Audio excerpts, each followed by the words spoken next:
नरेंद्र मोदी, अमित शाह और योगी, बाकी सभी सेंट्रल मिनिस्टर्स, ये सबके सब बंगाल इलेक्शन के लिए क्या पागल हो गए थे क्या?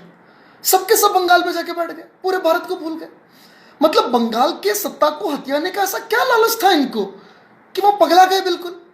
ये सवाल बार बार लोग मुझसे पूछते हैं और मेरी इच्छा करती है उनको मैं करारा जवाब दूं एक बार।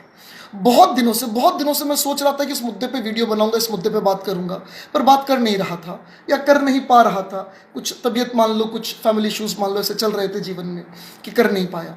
पर आज महाराणा प्रताप की जयंती पर मैं आपको कुछ समझाना चाहूंगा।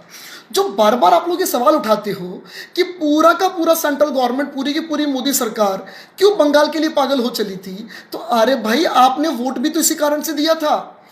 आपने मोदी जी को वोट क्यों दिया था? राष्ट्रवाद के लिए, आतंकवाद के खिलाफ, अलगाववाद के खिलाफ, घुसपैठियों के खिलाफ। यही तो कारण थे मोदी जी को वोट देने के। तो यही तो काम कर रहे हैं भाई। सवाल उठाते हो, अरे बंगाल का ऐसा क्या लालच? अरे भाई, बंगाल का क्या लालच?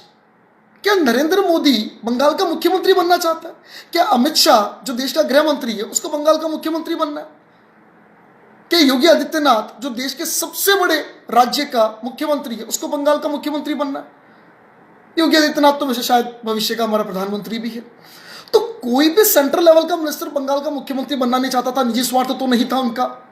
ना ही बंगाल 2024 का गारंटी कार्ड था कि आप जीत जाओ 2024 में आपकी सरकार होगी। वो तो वैसे भी बनेगी। इससे पहले भी राजस्थान, बंगाल में भाजपा नहीं थी और सरकार तो बनी रही है और वोट बैंक बढ़ रहा है बीजेपी का।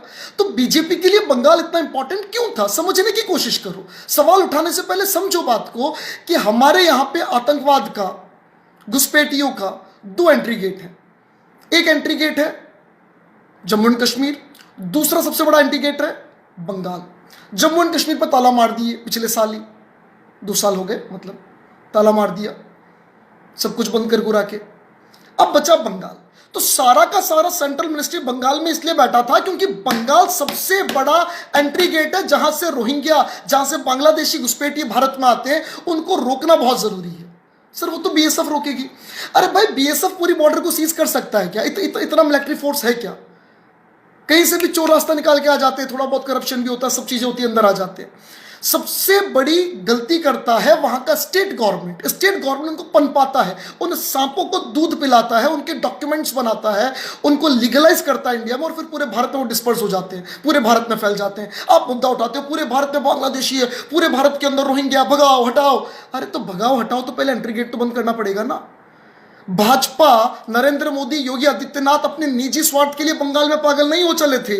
उनको जो बंगाल से मिलने वाला है मुख्यमंत्री का पद, उससे कई गुना ऊपर वो ऑलरेडी हैं। और बंगाल का मुख्यमंत्री वैसे भी बंगाल का कोई व्यक्ति बनता, इनमें से किसी को लालच नहीं था। ना इनका होम स्टेट था कि उनको कोई लालच हो, वहां पे कोई पर्सनल बेनिफिट हो। ना बंगाल को इतनी बड़ी इकोनॉमी है कि वहां पे करोड़ों रुपए का भ्रष्टाचार हो रहा हो। सबसे बड़ा कारण था एंट्री गेट। उस एंट्री गेट को रोकना एकमात्र उद्देश्य था। इसीलिए पूरी की पूरी BJP government, including Narendra Modi, Amit Shah, Yogi Adityanath, पागल हो रखे थे बंगाल के लिए। तो बंगाल के लिए पागल नहीं थे, वो अपने उस कमिटमेंट के लिए पागल थे जो कमिटमेंट उन्होंने आप लोगों से किया और जिस कमिटमेंट के भरोसे आप लोगों ने उनको वोट दिया। लेकिन आप वोट देके भूल जाते हो कि हमने वोट क्यों दिया था। आपको याद दिलाना पड़ता है बार बार कि आपने वोट इसलिए दिया था कि देश के अंदर ये जो टेररिज्म आ रहा है, ये जो हमारे यहाँ पे, हमारे देश में anti Indian vote bank create हो रहा है, हिंदुस्तान के विरुद्ध एक वोट बैंक क्रिएट हो रहा है हिंदुस्तान के अंदर ही, उसको खत्म करना हमारा उद्देश्य था, हमारा ऑब्जेक्टिव था, इसलिए हमने वोट दिया। तो वो एंट्री गेट बंद करना जरूरी है। असम, बंगाल सबसे बड़े एंट्री गेट थे। असम तो पूरा बंद कर दे, डिटैचमेंट सेंटर्स बनने लग गए, बांग्लादेशी को पकड़ना चालू कर दिया, वहां का सीए लागू भी हो चुका है। अब यही हरकत उनको बंगाल में करनी थी और बंगाल में सबसे ज्यादा घुसपैठी है, उनको खत्म करना, उनको बाहर निकालना। एक बार एंट्री गेट बंद कर दिया, उसके बाद पूरे भारत में जितने घुसपैठी है, जितने रोहिंग्या, उन सबको धीरे धीरे बाहर निकालना। इसी उद्देश्य से तो आगे चल रहे थे। उनके थॉट में, उनके उद्देश्य में कहां इंप्योरिटी है? आप क्यों उनके ऊपर क्वेश्चन मार्क लगाते हो? आप मुझे बताओ ना, इंप्योरिटी के कारण बताओ। अब बार बार सवाल उठाते हो कि पागल हो चुके हैं बंगाल के लिए, या हो चुके थे बंगाल के लिए। तो क्या उनका निजी स्वार्थ है उसमें? कभी कैलकुलेशन तो करो बैठकर कि उनका क्या स्वार्थ है। उनको वहां सीएम का पोस्ट चाहिए, ये वो पीएम का एंट्री गेट है। Neither they want the post of CM over there and nor that is an entry gate for PM. 2 बार जीत चुकी है बीजेपी, पूरा देश उनके साथ है और मेजोरिटी बढ़कर आई है। और बंगाल में उतनी सीटें वापस वैसे भी आ जाती, उनको इतना जोर लगाने की जरूरत नहीं थी। तो जोर सिर्फ इसलिए लगाया था कि घुसपैठियों का दरवाजा बंद किया जा सके, रोहिंग्याओं के लिए दरवाजा बंद किया जा सके, और एक बार दरवाजा बंद होगा तभी तो फेंकेंगे बाहर। भाई आपके यहाँ पे किसी एक हॉल में से, किसी एक क्षेत्र में से चींटियां घर के अंदर घुस रही है, या कोई एक खड्डा रह गया, कोई एक एरिया रह गया जहां से कॉकरोच आ रहे हैं, क्या करोगे? एक कॉकरोच आएगा उसको मारोगे, वापस एक कॉकरोच आएगा उसको मारोगे। सबसे पहले आप उस हॉल को बंद करोगे, उस खड्डे को बंद करोगे जहां से कॉकरोच आ रहे हैं, पहले उनको तो निपटाएं, उसके बाद हम पूरा बंद करेंगे, फिर हम सफाई अभियान चलाएंगे। तो सफाई अभियान बाद में चलेगा, पहले एक बार बंद तो करें। और असम में किया ना, उन्होंने प्रूफ किया अपने आप को। तो उनकी मंशा पे 1% डाउट नहीं है दोस्तों। आप लोग सोचो, they were not working there for their self interest. खुद के लालच के लिए काम नहीं कर रहे थे, वो देश के लिए काम कर रहे थे, वो हमारे उस एजेंडे के लिए काम कर रहे थे जिस एजेंडे के तहत हमने उनको देश का प्रधानमंत्री बनाया है, राष्ट्रवाद के लिए, मानवता के लिए, इंसानियत के लिए और हमारे सनातन धर्म के लिए। धन्यवाद दोस्तों। अगर मेरी बात आपके मन को अच्छी लगे तो आप उनका समर्थन करो, इतना सपोर्ट करो कि उनकी हिम्मत बढ़े और बंगाल में जो भी वायलेंस हो रहा है, जो मारकाट हो रही है, उसके खिलाफ वो राष्ट्रपति शासन लगा के पूरे बंगाल को अपने हाथों में ले सके। और मैं आपको बता दूं, ये जो बंगाल का वायलेंस है ना, it is similar to the early violence in Jammu Kashmir, और जो फाइनली 1990 में ब्लास्ट हो गया था और सब हिंदुओं को, सब कश्मीरी पंडितों को वहां से भागना पड़ा था। ये स्थिति वापस बंगाल की होगी। बंगाल को अगला कश्मीर बनाने से रोकने के लिए पागल हो गए थे अमित शाह, नरेंद्र मोदी, योगी आदित्यनाथ।